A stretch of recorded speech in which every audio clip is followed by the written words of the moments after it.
Nuestra Señora del Encuentro con Dios, Canal 27, el canal católico de Arequipa, presenta La Voz del Pastor.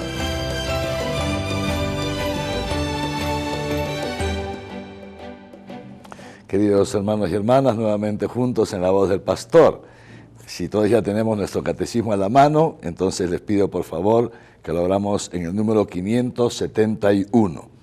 Como ya comenzamos a ver en nuestro encuentro anterior, con este número comienza el artículo 4 de la segunda sección de la primera parte de nuestro catecismo, que se titula Jesucristo padeció bajo el poder de Poncio Pilato, fue crucificado, muerto y sepultado.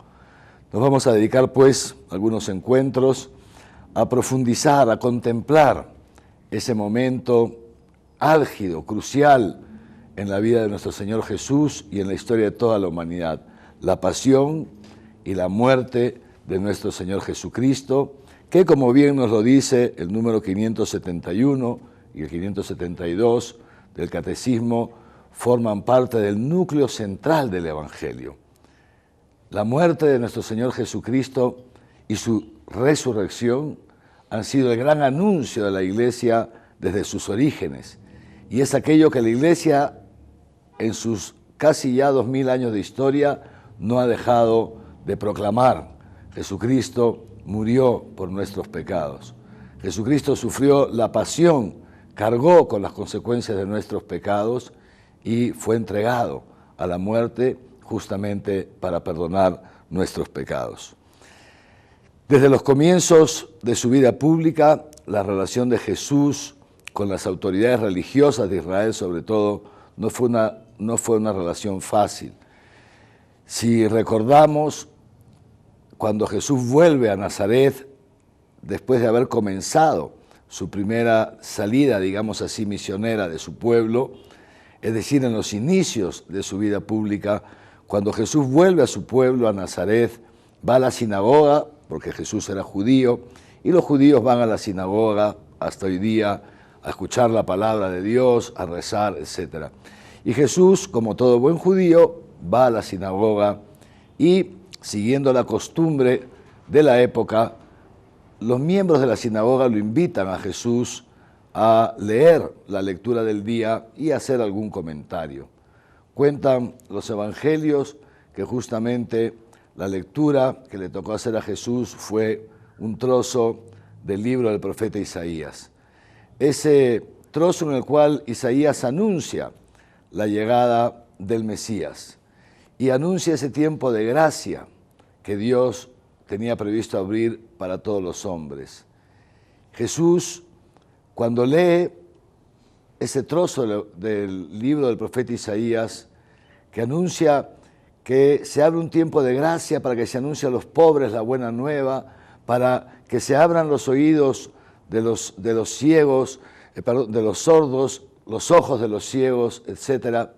Jesús dice, esta palabra se cumple hoy día en medio de nosotros. Es decir, Él se presenta como el Mesías esperado por Israel. Y ya desde ese momento, cuentan los evangelios, que las autoridades de la sinagoga querían despeñarlo, querían botarlo por el barranco. Fíjense ustedes hasta qué punto fue esa reacción. Pero Jesús logró escabullirse y salir indemne. Desde entonces, a lo largo de su vida, de esos años que le quedaban en este mundo, Jesús muchas veces fue víctima de complot de asesinato. Pero, como él mismo lo dice, no había llegado todavía su hora. Entonces, de todos esos intentos, Jesús supo salir indemne. La dificultad de la relación de Jesús con las autoridades religiosas del pueblo de Israel se debía fundamentalmente a tres aspectos. Primero, el modo de interpretar la ley y el modo de vivirla. Segundo, la relación con el templo, es decir, la finalidad o la función del templo en la fe de Israel y en la fe de la iglesia que Jesús comenzaba a fundar. Y el tercer aspecto, también la gloria del único Dios.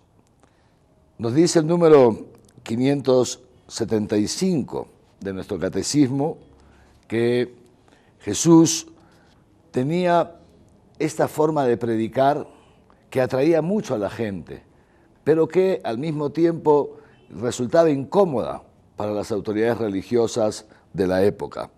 Por eso Jesús, si bien intentó acercarse a los fariseos, y recordemos que comía en casa de algunos de ellos, que tuvo diálogos con ellos y que destacaba algunos aspectos favorables de su doctrina, como por ejemplo la resurrección de los muertos, las formas de piedad, la limosna, etcétera, etcétera, pero sin embargo estos otros tres aspectos que les acabo de decir le creaban a Jesús ciertos conflictos. Hablaremos hoy día de esta relación de Jesús con la ley y no podemos olvidar las primeras palabras del Sermón de la Montaña, ese sermón con el que Jesús empieza su vida pública. Y él dice muy claro, él está hablando en ese momento a judíos y les dice, no piensen que he venido a abolir la ley, porque el cielo y la tierra pasarán antes que una tilde siquiera de una i de la ley se vaya a cambiar. No he venido a abolir la ley, he venido a darle cumplimiento. Esto es una buena noticia, queridos hermanos y hermanas. ¿Qué significa esto? Fíjense ustedes, el pueblo de Israel, como ellos mismos en algún momento lo llegan a decir, el pueblo de Israel había experimentado en su propia carne esa imposibilidad, esa incapacidad de cumplir la ley con sus solas fuerzas humanas. Cuando nos referimos a la ley, cuando en el Evangelio se habla de la ley, nos estamos refiriendo al decálogo, o sea, a esos 10 mandamientos, como lo conocemos nosotros, que Dios le entrega a su pueblo por manos de Moisés en el monte Sinaí. Esos 10 mandamientos, cuando Dios se los entrega a su pueblo, termina diciéndoles algo que es muy importante también para nosotros hoy día. Haz esto y vivirás. Haz esto y serás feliz.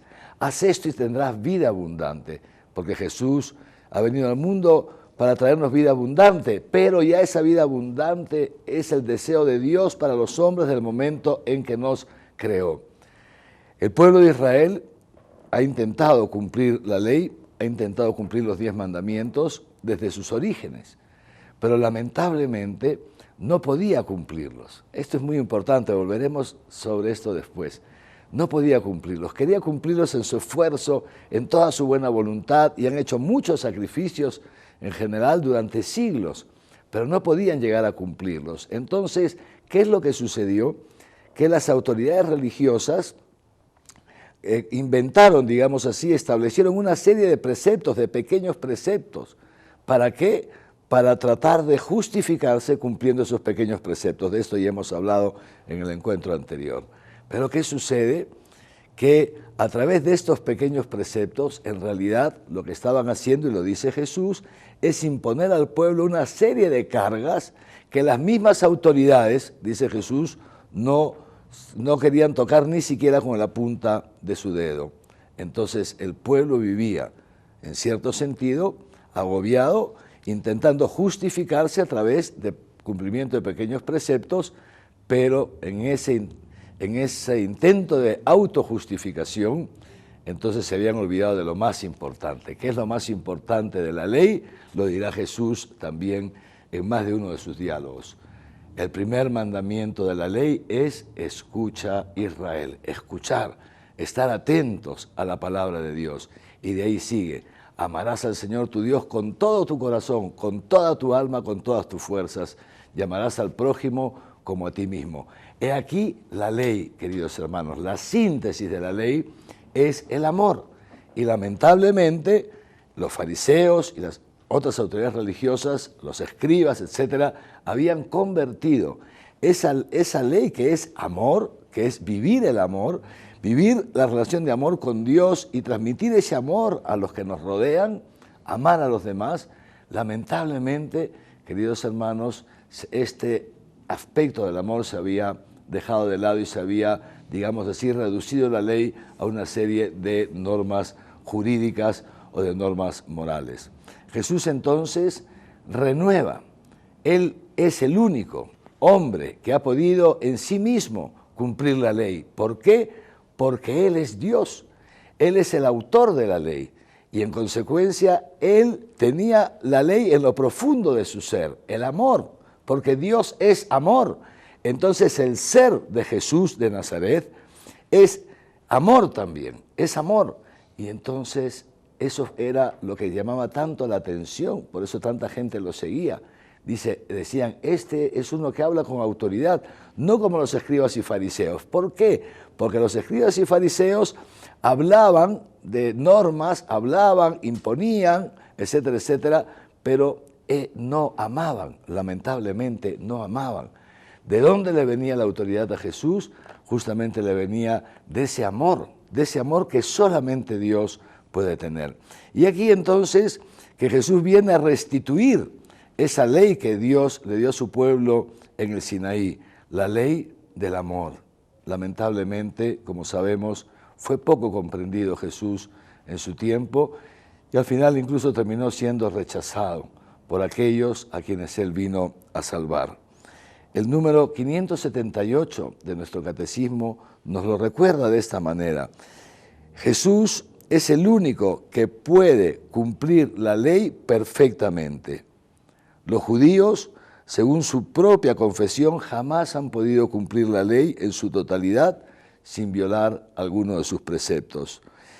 Y este principio de integridad de la ley, es decir, de cumplir la ley en su integridad, entonces que había sido vulnerado, es este principio que Jesús viene a restituir en su propia carne. El número 580 nos lo dice así: el cumplimiento perfecto de la ley no podía ser sino obra del divino legislador, del mismo Jesús, Dios legislador, que nació sometido a la ley en la persona del Hijo. Jesús fue considerado un gran maestro. Jesús fue considerado, como decimos en su momento, un gran rabino. Pero lamentablemente muchos no supieron entender la esencia de su mensaje. Y por eso poco a poco, cuando Él anuncia que va a ser entregado a la muerte, cuando Él anuncia que va a ser entregado en manos de los pecadores, cuando Él habla de la cruz como el medio para seguir a Dios y para alcanzar la plenitud del reino, entonces muchos lo van dejando, porque no comprenden que el mensaje de la cruz es un mensaje de amor. Nadie tiene más amor que el que da la vida por sus amigos, dice el mismo Jesús en el Evangelio de Juan, y continúa diciendo, por eso yo no los llamo siervos, sino los llamo amigos, porque todo lo que he visto donde mi Padre, todo lo que he contemplado en Dios, se los he dado a conocer. Pues bien, queridos hermanos y hermanas, ¿qué nos dice todo esto a nosotros hoy? Creo que sería interesante que hagamos un examen de conciencia. ¿Cómo vivimos nosotros nuestra relación con Dios? ¿Cómo vivimos nosotros nuestra relación con el prójimo? ¿Cómo vivimos nosotros nuestra vida cristiana? Hay que tener cuidado. ¿Por qué? Porque la verdad es que muchas veces queremos reducir el cristianismo a cumplir leyes, a cumplir normas. Muchas veces queremos nosotros también autojustificarnos con ciertas prácticas de piedad, etcétera, etcétera. Y sin darnos cuenta, nos puede pasar como le pasó a los fariseos, como le pasó a los escribas. Sin darnos cuenta, podemos olvidarnos del amor. Y a lo mejor ante nosotros mismos podemos sentirnos perfectos, porque gracias a Dios no cometemos grandes pecados, porque vamos a misa el domingo, porque nos confesamos con frecuencia, porque comulgamos regularmente, tenemos nuestros ratos de oración y casi podríamos correr el riesgo de la noche, al hacer nuestro examen de conciencia, no encontrar ningún pecado en nosotros. Espero que esto no nos suceda. Si alguna vez nos sucede, pongámonos a temblar, porque significa que hemos perdido de vista a Dios. Decía San Agustín que los seres humanos necesitamos todos los días convertirnos de las criaturas al Creador, porque la verdad es que ya lo dice la Escritura, el justo cae 7 veces al día. Que el Señor nos ayude a examinarnos cómo estamos en el amor, más allá de los preceptos, grandes o pequeños, cómo está nuestra relación de amor con nuestro esposo, nuestra esposa. Los amamos hasta dar la vida por ellos, con nuestros hijos, los cuidamos, los educamos, los corregimos, los orientamos, les dedicamos tiempo, consideramos importantes sus cosas, sabemos dónde están, qué es lo que hacen con nuestros vecinos, incluso algunas personas que tal vez nos han ofendido. Sabemos perdonar, nuestro corazón está libre de rencillas, somos generosos con la gente más pobre que nosotros, con aquellos que nos necesitan. El amor es donación, el amor es compartir, el amor es ayudar. He aquí la síntesis de la ley: amar al Señor sobre todas las cosas, procurar en nuestra vida hacer la voluntad de Dios, aunque algunas veces pase por la cruz, y amar al prójimo como a nosotros mismos, es decir, dándole a cada uno lo mejor de nosotros. Que el Señor los bendiga, en el nombre del Padre, del Hijo y del Espíritu Santo. Amén. Muchas gracias.